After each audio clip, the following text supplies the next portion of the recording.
ప్రభువైన యేసుక్రీస్తు నామములో మీ అందరికీ వందనాలు శుభములు తెలియజేస్తున్నాను. మరి యొక్క దినాన్ని దేవుడు మనకందరికీ అనుగ్రహించినందుకు దేవాతి దేవునికి వందనాలు చెల్లిస్తాం. హల్లెలూయా, హల్లెలూయా, హల్లెలూయా. ఈ దినం మరి నిన్నటి దినమున మనం కంప్లీట్ చేసుకున్న మరి కొన్ని విషయాలను మనం నెమరు వేసుకుంటూ ఈ దినం మనం సబ్జెక్ట్లోకి వెళ్దాం. ఈరోజు మరి మనం మాట్లాడుకోవాల్సిన టాపిక్ మరి ఆదికాండం 1వ అధ్యాయం 27వ వచనం మనం ఒకసారి చదువుకుందాం. ఆ చదివిన తర్వాత దానిలో నుంచి మనము ఈ వాక్యాన్ని మనం చదువుకుందాం. ఆదికాండం 1వ అధ్యాయం 26వ వచనం చదువుకుందాం. దేవుని సృష్టికి మానవుల సృష్టికి తేడా ఏంటిదనే అంశం మీద మనం ఈరోజు మాట్లాడుకుంటున్నాం. దేవుడు సృష్టించింది మరి మానవులు ఈ కాలంలో సృష్టించే విషయాలను ఈరోజు మనం గమనిద్దాం. ఆదికాండం 1వ అధ్యాయం 26వ వచనం చదువుకుందాం. దేవుడు మన స్వరూపమందు మన పోలిక చొప్పున నరులను చేయుదము. వారు సముద్రపు చేపలను ఆకాశ పక్షులను పశువులను సమస్త భూమి మీద ప్రాకు ప్రతి జంతువును ఏలుదురుగాకానియును పలికెను. హల్లెలూయా. దేవునికి వందనాలు చెల్లిస్తాం. ఈ దినం మరి దేవుడు మరి మన స్వరూపమందు పోలిక చొప్పున అనే దేవుడు మాట మరి మాట్లాడుతున్నాడు. నేను అని అనలేదు, లేకపోతే నా అనలేదు, లేకపోతే మీరు అని అనలేదు, కానీ మన స్వరూపమందు అనే మాటను మనం మాట్లాడినాం. నిన్న సుచరిత మాట్లాడింది అది త్రిత్వము కలిగిన దేవుని స్వభావము అనే విషయాన్ని మనం చూసుకున్నాం. ఎందుకంటే మరి ఆదికాండం 1వ అధ్యాయం 1వ వచనంలో మనం చూసినట్టయితే ఆదియందు దేవుడు భూమి ఆకాశములను సృజించెను. భూమి నిరాకారముగాను శూన్యంగాను ఉండెను. చీకటి అగాధ జలముల పైన కమ్మి ఉండెను. దేవుని ఆత్మ జలములపై అల్లాడుచుండెను. హల్లెలూయా. అక్కడ చీకటి కమ్మినప్పుడు చీకటి నేల జలముల పైన దేవుని యొక్క ఆత్మ అల్లాడుచున్నట్టుగా మరి పలికిన మాటను మనం చూస్తున్నాం.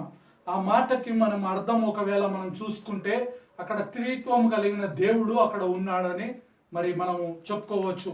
ఎందు నిమిత్తం అంటే అక్కడ జలములు గలవు, దేవుని ఆత్మ అక్కడ ఉన్నది.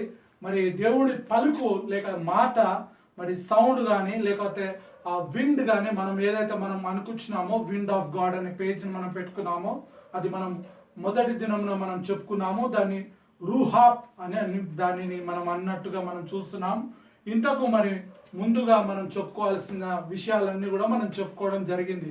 ఆ త్రిత్వం కలిగిన దేవుడు మాట మాట్లాడుతూ ఏమంటున్నాడంటే మన స్వరూపమందు మన పోలిక చొప్పున నరులను చేయుదము. హల్లెలూయా. ఎవరిని చేద్దామనుకున్నాడంటే దేవుడు మరి సృష్టిని అంతా కూడా సృష్టించిన దినమున మొదలు పెట్టుకొని మనం 1వ అధ్యాయము పరిశీలించి ధ్యానిస్తున్నాం. కాబట్టి దేవుడిచ్చిన మరి దర్శనం ద్వారా మీ ముందుకు మేము వస్తున్నాం.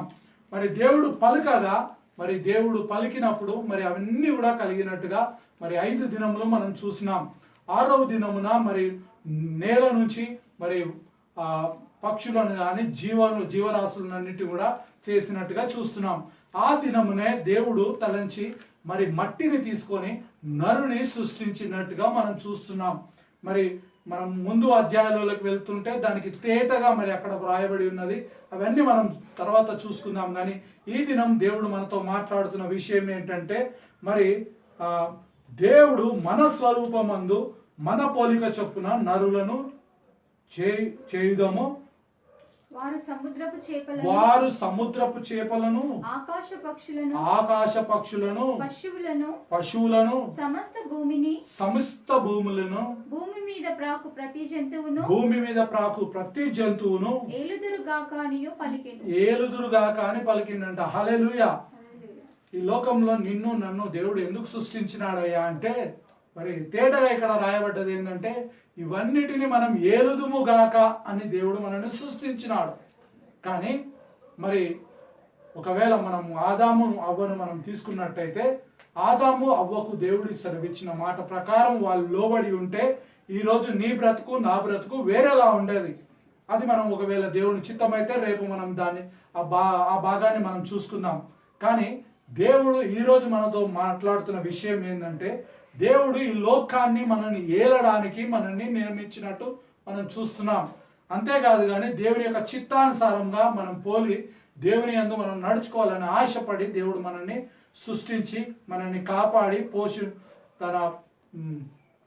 పోషించి పరిశుద్ధాత్మ శక్తినితో మనల్ని అంచుకట్టు బిడ్డగా మనందరము కూడా ఈరోజు మనం నీవు నేను జీవిస్తున్నామంటే దేవుని యొక్క స్వరూపమందు మనల్ని తయారు చేసి మరి ఈ లోకంలో మనల్ని పంపించినాడు కాబట్టి మనమందరము కూడా జీవిస్తున్నట్టుగా దేవుని యొక్క వాక్యంను మనం సెలవిస్తుంది. ఈ వాక్యాన్ని మరి మనం ఒకవేళ మనం దావీదుకు రాసిన కీర్తనలో 33వ అధ్యాయము 6వ వచనంలో మనం చూసినట్టయితే దేవుడు దీనితో మనతో ఏమి మాట్లాడుతున్నాడు అనేది మనం గమనిద్దాం.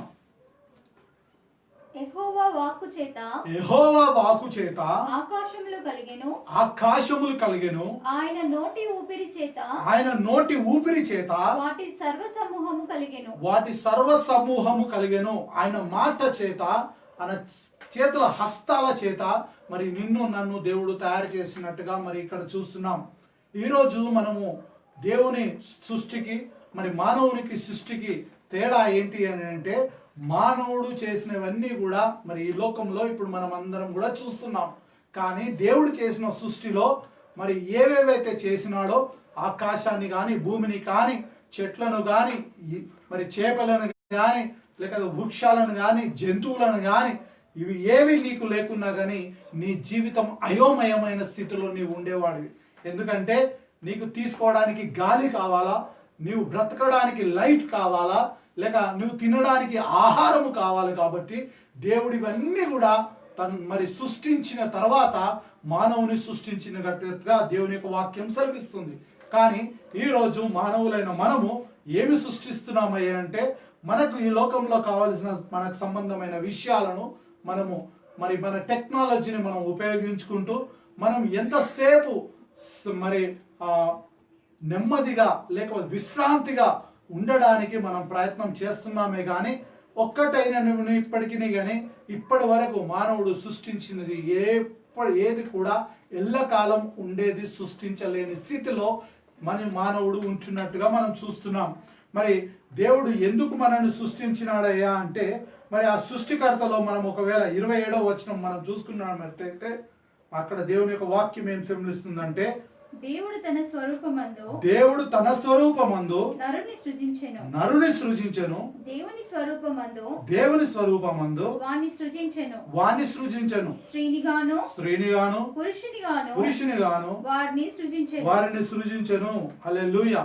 ఎందుకు సృష్టించిండయ్యా దేవుడు అని అంటే తన స్వరూపమందు సృష్టించి నరునిగాను సృజించెను, దేవుని స్వరూపమందు ఆయన మరి సృష్టించినట్టుగా మనం చూస్తున్నాం.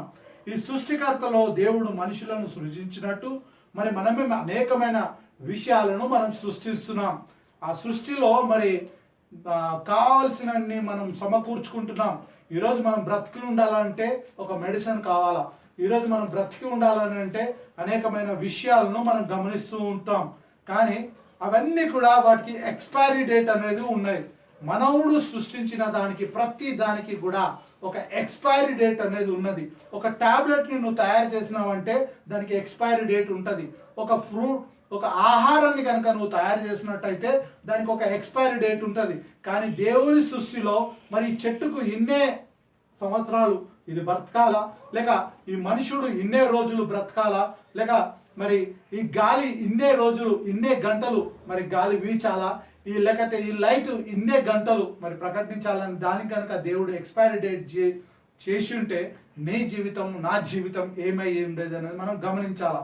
ఎందు నిమిత్తం అయితే మరి దేవుడు పరిశుద్ధాత్మ దేవుడు నా ద్వారా ఈరోజు మీతో మాట్లాడుతున్నాడంటే దేవుని సృష్టికి మానవుని సృష్టికి చాలా వ్యతిరేకత లేక చాలా మరి తేడాగా ఉన్నట్టు మనం చూస్తున్నాం. ఆయన సృష్టిలో ఏ తప్పు కూడా లేదు. ఆయన సృష్టించిందంతా కూడా నీ కొరకు నా కొరకు సృష్టించినట్టుగా చూస్తున్నాం. ఈరోజు మనం సృష్టించింది మన కొరకు మరి మన స్వార్థం కోసము మనము సృష్టించుకున్నట్టుగా చూస్తున్నాం.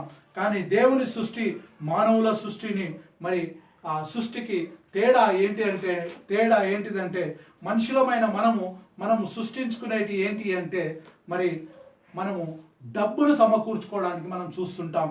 ఎంతసేపు మనం బ్రతకాలని అంటే నాకు డబ్బు కావాలా, నాకు ఇల్లు కావాలా, లేకపోతే నాకు ఆస్తి కావాలా, నాకు కారు కావాలా, లేకపోతే నాకు స్వేచ్ఛగా ఉండడానికి అవి కావాలని నువ్వు మరి సృష్టించుకోవడానికి ప్రయత్నం చేస్తున్నావు.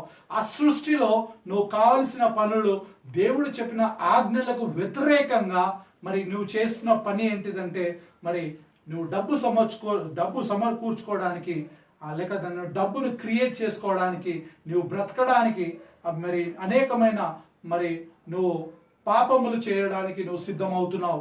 ఒకవేళ మనం ఉదాహరణంగా మనం ఆలోచించినట్టయితే ఈరోజు మనం డబ్బు సంపాదించాలంటే అనేకమైన అబద్ధాలు మనం ఆడుతున్నాం, అనేకమైన విషయాలను మనం మోసం చేస్తున్నాం, ఉన్నవి లేనట్టుగా లేని ఉన్నట్టుగా మనం క్రియేట్ చేస్తున్నాం.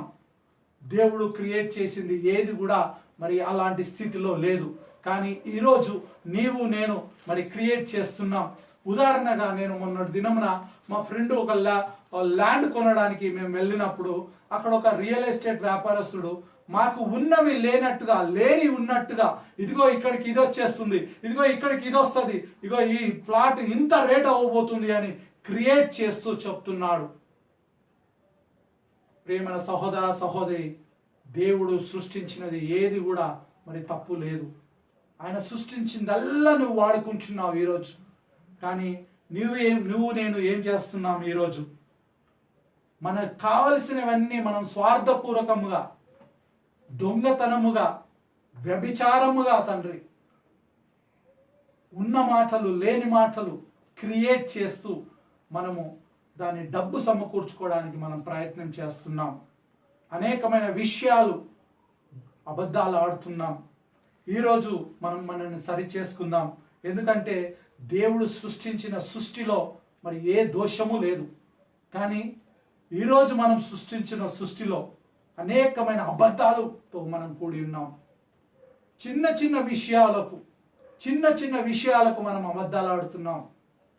మరి ఇలాంటి క్లిష్ట పరిస్థితులలో కూడా మనము ఇంకా అబద్ధాలు ఆడుతూ మనం జీవితం కొనసాగిస్తామా? మనల్ని మనం పరీక్షించుకుందాం. దేవుని సృష్టిలో ఏ దోషము లేనప్పుడు నీ బ్రతుకులో మరి ఎందుకు ఇంతగానం నువ్వు ఆరాటపడుతున్నావు? దేనికోసం నువ్వు ఆరాటపడుతున్నావు? ఈరోజు మరి నాకు 10 సంవత్సరాలు, లేకపోతే 20 సంవత్సరాలు, లేకపోతే 30 సంవత్సరాలు, 50 సంవత్సరాలు నేను బ్రతుకుతున్నా. కొంతమంది 100 సంవత్సరాలు బ్రతుకుతున్న వారు ఉన్నారు. ఏ రోజైనా ఎప్పటికైనా వారు చనిపోవాల్సిందే. వారికి కూడా ఒక ఎక్స్పైరీ డేట్ అంటూ దేవుడు మరి ఉంచినాడు. అది ఎందుచేత అని అంటే మరి తినొద్దు అన్న పండును తినడం ద్వారా మరి ఆ ఎక్స్పైరీ డేట్ని మనం తెచ్చుకున్నట్టుగా చూస్తున్నాం. దేవుని చిత్తమైతే రేపు మనం ఆ సబ్జెక్ట్ను మనం విందాం.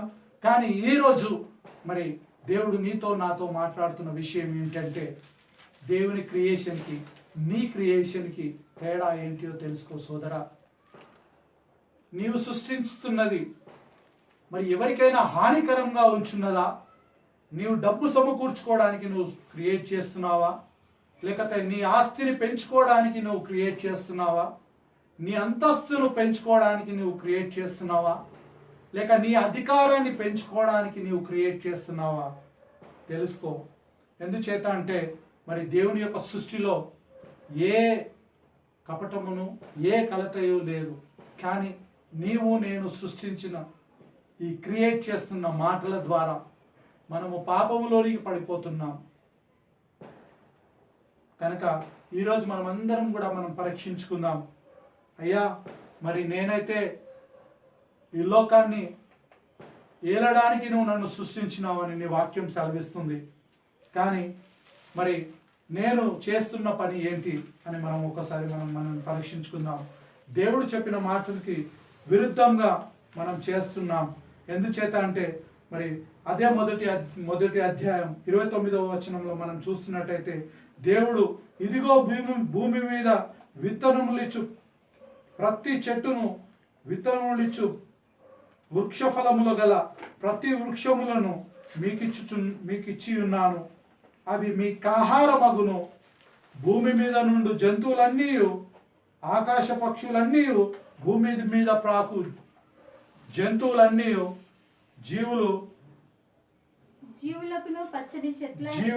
జీవులకును పచ్చని చెట్లకును ఆహారము అగునని పలికెను. ఆ ప్రకారం ఆయను. దేవుడు ఇంత మంచి వాగ్దానం మనకిచ్చినాడు, కానీ ఈ ఆహారం అంతా కూడా మన కోసం సృష్టించినాడు. ఈ ఆహారాన్ని మనం సమకూర్చుకోవడానికి ఈరోజు మనం నానా తంటలు పడుతున్నట్టుగా మనం చూస్తున్నాం. దేవుని యొక్క వాక్యం సెలవిస్తుంది, పక్షులు విత్తవు కోయవు కానీ వాటికి ఆహారం సిద్ధముగా ఉన్నది. కానీ మనుషులమైన మనము ఆహారాన్ని మనం సంపాదించుకోవడానికి, డబ్బును సమకూర్చుకోవడానికి, అంతస్తును సమకూర్చుకోవడానికి నీవు నేను క్రియేట్ చేస్తున్నది ఏంది? ఒక్కసారి మనం ప్రశ్నించుకుందాం. అయ్యా, నేను ఎన్ని మాటలు నేను క్రియేట్ చేసినానయ్యా, ఎన్ని అబద్ధాలు నేను క్రియేట్ చేసినానయ్యా, మా అధికారుల దగ్గర నేను ఎన్ని క్రియేట్ చేసినానయ్యా, మా తోటి సహోదరులతో నేను ఎన్ని మాటలు క్రియేట్ చేసినానయ్యా. ఇదిగో తండ్రి, మరి నేను ఎన్ని మాటల చేత మరి అబద్ధములు ఆడినానని నిన్ను నీవు ఈరోజు పరీక్షించుకో. ఎందుకనంటే భయంకరమైన రోజులలో మనం అందరం ఉంచున్నాం. నీవు నేను ఈరోజు ఈ స్థితిలో ఉన్నామంటే మనము చేసుకున్న దోషములే, మనం చేసుకున్న పాపములే. దేవుని యొక్క మంచి మాట దేవుడు ఆదాము అవ్వతో పలికినట్టుగా చూస్తున్నాం. జీవము ఎల్ల వేళలా వాళ్ళు జీవము కలిగి ఉండాలనే వాగ్దానం మరి ఆదికాండంలో రాయబడి ఉన్నది. ఒకవేళ వాళ్ళు తినకూడదు అన్న పండును కనుక తినకూడని ఉండి ఉంటే ఇప్పటి వరకు ఎవరికి కూడా ఎక్స్పైరీ డేట్ అనేది ఉండేది కాదు. కానీ మానవుడు సృష్టించినదన్నిటి కూడా ఎక్స్పైరీ డేట్తో ఉన్నది. ఒక నిమిషం ఆలోచిద్దాం. ఈరోజు కనుక దేవుడు గాలికి కనుక ఎక్స్పైరీ డేట్ ఇచ్చింటే, సూర్యునికి కనుక ఎక్స్పైరీ డేట్ ఇచ్చింటే నా పరిస్థితి ఏంటి? అసలు మనం జీవించే వాళ్ళమా? ఈరోజు నీవు నేను ఇలా మాట్లాడుకునే వాళ్ళమా? ఈ వాక్యమును వినేవాడివా? ఈ వాక్యమును వినేదానివా? ఒక్కసారి మనం పరీక్షించుకుందాం. దేవా, ఇప్పటి వరకు నేను చేసినవన్నీ కూడా మరి నేను క్రియేట్ చేసినవి అయ్యా, నీ క్రియేషన్లో ఏ దోషము లేదు. ఆ రీతిగా నువ్వు నన్ను తయారు చేసినావు తండ్రి. మరి నేను కూడా నీలాంటి క్రియేషన్లో పాలు పొందుకుంటాను. కానీ నేను ఏది కూడా మరి నా సొంతగా నేను నాకు కావలసినట్టుగా క్రియేట్ చేసుకున్నాను వాగ్దానం చేసుకుంటావా? అందరం కళ్ళు మూసుకుందాం, ప్రార్థన చేసుకుందాం, దేవుడిని అడుగుదాం. అయ్యా, మరి కొర్నేలు లాంటి జీవితం నాకు కావాలయ్యా అని ప్రార్థన చేసుకుందాం. ఎందుకంటే కొర్నేలులో మరి జీవితంలో ఆయన ప్రార్థన గృహముగా ఆయన గృహము దేవుడు నిర్మించినాడు. అదేవిధంగా ఆయన గృహము ఆతిథ్యము ఇచ్చే గృహముగా మరి దేవుడు ఆయనను వాడుకున్నట్టుగా మనం చూస్తున్నాం. ఇంకో విషయం ఏంటంటే ఆయన సహకారిగా మరి ఆయన ఉన్నట్టుగా మనం చూస్తున్నాం. నీతిమంతుడుగా ఉన్నట్టు మనం చూస్తున్నాం. కాబట్టి ఈరోజు నీవు నేను కూడా మరి దేవుని సృష్టికి మనుషుల సృష్టికి చాలా తేడా ఉన్నట్టుగా నీవు ఒకవేళ గ్రహిస్తే, ఈ మాటలు కనుక నీ జీవితంలో మరి విని నువ్వు దీని ప్రకారం జీవించినట్టయితే దేవుడు సృష్టించిన సృష్టిలో మార్పు లేదు. కానీ మనుషులు సృష్టించిన వాటిలో మరి ఎక్స్పైరీ డేట్స్ ఉన్నాయా అని నిన్ను నువ్వు ప్రశ్నించుకో. ప్రార్థన చేసుకుందాం. అయ్యా, ఇప్పటి వరకు చేసినవన్నీ కూడా తండ్రి నన్ను క్షమించు. ఇదో తండ్రి, ఇక రాబోయే జీవితంలో తండ్రి నేను మంచిగా ఫలములు ఇచ్చే చెట్టుగలా నేను ఉంటాను తండ్రి అని ప్రార్థన చేసుకుందామా? నాతో కలిసి ఏకీభవిస్తారా? మీరందరూ ఏకీభవించినట్టయితే మనం ప్రార్థన చేసుకుందాం. ఎవరికైనా ప్రార్థన విజ్ఞప్తులు ఉంటే దయచేసి నాకు టెక్స్ట్ చేయండి, లేక మెయిల్స్ చేయండి, వాట్సాప్ గ్రూప్లో పంపించండి. తద్వారా మరి మేము మీకోసం ప్రార్థన చేయడానికి సిద్ధంగా ఉన్నాం. కనుక నేను నా కుటుంబం కలిసి ఈ పరిచర్యలో వాడబడుతున్నప్పుడు మీ సహకారం మాకు కావాలా, మీ ప్రార్థన మాకు కావాలా. మేము మీ అందరి కోసం ప్రార్థించడానికి సిద్ధంగా ఉన్నాం. కాబట్టి ఈ పేజ్ని మీరు ఒకవేళ మీరు చూస్తున్నట్టయితే దీన్ని లైక్ చేయండి, షేర్ చేయండి, ఇతరులకు పరిచయం చేయండి. తద్వారా మనం అందరము దేవుని యొక్క రాజ్యాన్ని కట్టడానికి మనమందరము పాలిభాగస్తులు అవుదాం. దయచేసి కళ్ళు మూసుకుందాం, ప్రార్థన చేద్దాం.